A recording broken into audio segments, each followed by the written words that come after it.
सांग मैंने आज आसे आम बनइबा जह्नी प्रस्तव। देखो प्रथम गैस लगे तेल ततिला तादेह फुटण पड़ा फुटण धीरे धीरे फुटला कि पियाज देवा पियाज भाजी हो गला से आम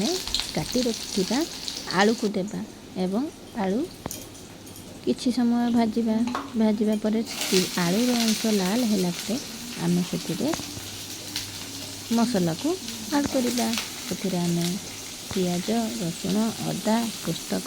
को मिसेकी गोटे पेस्ट बनइबा एवं से पेस्ट को तादिहरे देवा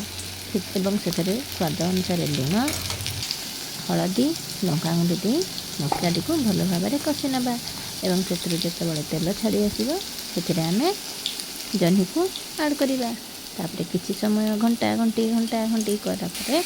ताको आम गोटे घोड़णी साहाଯ୍य घोड़े देवा एवं घोड़े सारा देखा से किसी पानी बाहर